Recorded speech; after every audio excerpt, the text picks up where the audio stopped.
ኦርቶዶክስ ናስተበቁ ወይም ደግሞ መስተብቁ በሚባለው ጸሎት ላይ ትክክለኛ በሆነ መንገድ ደግሞ እግዚአብሔርን እንዴት እንደምታመልክ ልንገራችሁ።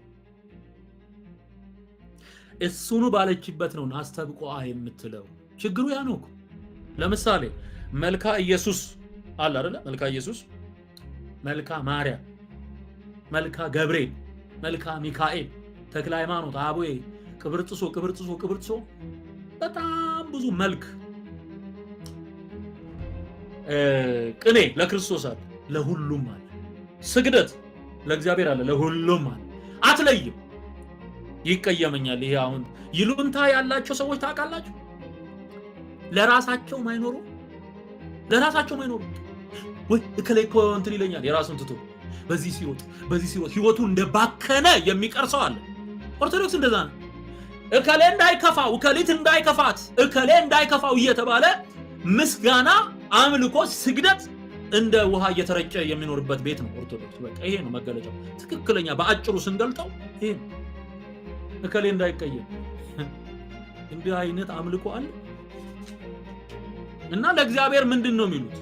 በተለይ የእሁዱን እስቲ ላንብብላ። እሁድ ወካዕበ ናስተበቁኦ ለአምላከ ምህረት ናስተበቁኦ። ቅድም ምንድነው ያሳየኋችሁ? ናስተበቁአ። ምን አይነት ናስተበቁ ነው ይሄ? ሁሌ ለሁሉም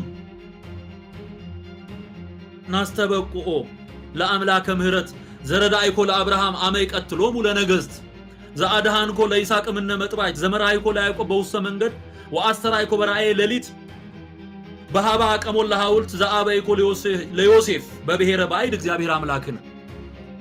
ምን ማለት ነው? አብርሃም ኮሎዶጎሞርን ወይም ደግሞ አመይ ቀትሎም ለነገስት ነገስታትንም በመታ ጊዜ በገደለ ጊዜ የረዳኸው፣ ይስሐቅን ከመታረድ ያዳንከው እምነ መጥባይት ዘመራይኮ ለያዕቆብ በውስተ መንገድ በመንገዱ ያዕቆብን የመራኸው አንተን እናመልካለን። ናስተበቁኦ this is good perfect የእግዚአብሔር ቃል ሃሌሉያ። ምንም ችግር የለብኝም። እኔ እውነቱን እውነት ነው ማለት ምንም ችግር የለብኝም። ይሄንን እኔ አሁን ልለው እችላለሁ። በቃ በዜማ ልለው እችላለሁ።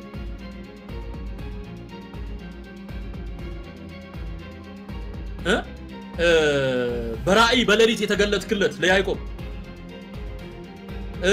ዘአበይኮ ለዮሴፍ በባዕድ ሀገር ዮሴፍን ከፍ ያደረከው አንተን ወካዕበ ናስተበቁ እናመሰግናለን፣ እናመልክሃለን፣ እንገዛልሃለን።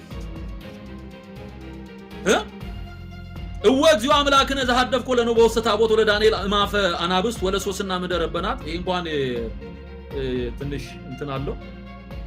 ዘላኮ ለሙሴ ምስለ አብይ ረድኤት ዘመራይኮም ለህዝብ ከመዓልተ በደመና ወኩሎ ለሊተ በብርሃነ እሳት ወተናገር ከዲበ ነቢያት ወአስተራይ ከጸጋ ከላዕለ ሐዋርያት እንዘግቦአን ሙንቱ ውስጥ አሐዱ ቤት ወረደ ላዕሌሆሙ መንፈስ ቅዱስ ከመዘ እሳት ወተናገሩ በነገረ ኩሉ በሐውርት ውእተ መንፈሰ ከፈኑ አማዴ ሰማይ ወምድር ባርክ ማይበረነ በኩሉ ጊዜው በኩሉ ሰዓት በአሐዱ ወልድ ከዘቦቱ ለከምስሌሁ ወምስለ ቅዱስ መንፈስ ስብሐት ወይሂዝ ይእዜኒ ወዘልፈኒ ወለዓለመ ዓለም።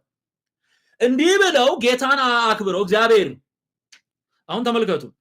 ወአስተራይ ከጸጋ ከላዕለ ሐዋርያት እንዘግቦአን እሙንቱ ውስተ አሐዱ ቤት ወረደ ላዕሌሆሙ መንፈስ ቅዱስ። መንፈስ ቅዱስ በአንድ ቤት ተሰብስበው ሳለ ወረደባቸው። ጸጋህንም በእያንዳንዳቸው ላይ አደረክ።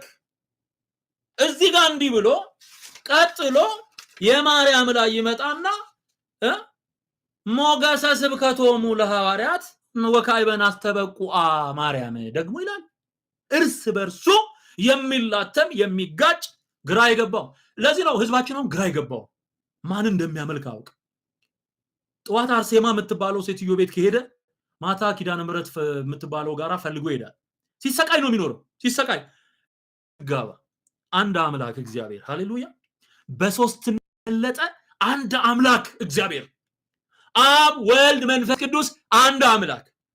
ከሶስቱ አካላት አንዱ በስጋ የተገለጠውና ከማርያም የተወለደው ኢየሱስ የእግዚአብሔር ልጅ፣ እሱ የእግዚአብሔር ልጅ ነው። የእግዚአብሔር ልጅ ነው። በሰው ልጅነቱ ላይ ጥርጥር የለም። እንኳን አይደለም ክርስትና እስልምና እንኳን ያምናል። ሌላውም ያምናል። አይሁድ ያምናሉ። ሰው ነው ብለው ነው የሚያምኑት። ሩቅ ብእሲ ነው የሚሉት። በሰው ልጅነቱ ላይ ችግር የለም። ከማርያም በመወለዱ ምንም ችግር የለብንም። ማንም ያውቀዋል። የእግዚአብሔር ልጅነቱ ነው ጥያቄ ውስጥ የሚገባ ብዙ ጊዜ እንድታምነውም የተነገረ የእግዚአብሔር ልጅ መሆኑን አያችሁ። ሰዎች እኔን ማን ይላሉ ብሎ ጌታ ሲጠይቅ ጴጥሮስ አንተ የሕያው እግዚአብሔር ልጅ ነህ አለው። አንተ ጴጥሮስን ፔትራ ጠፍጣፋ አለት ይው ያ ምስክርነት ጴጥሮስ የተናገረው አንተ የሕያው እግዚአብሔር ልጅ ነህ የሚለው ምስክርነት አለት ነው። ቤተክርስቲያን የምትታነጸው ኢየሱስ የእግዚአብሔር ልጅ በሚለው እውነት ላይ ነው። ይሄን የሚክድ ሰው የሚሸት ሌላውን ፍጡር ከክርስቶስ ጋራ የሚያነጻጽር ስፒሪት በኢየሱስ ስም የተመታ ይሁን። ይሄ ነው የምድራችን ፕሮብለም። አትቀላቂ እህቴ፣ ግራ አትጋቢ። ኢየሱስ ነው የሞተልሽ። ኢየሱስ ነው ሞት እንድል አድርጎ የተነሳው።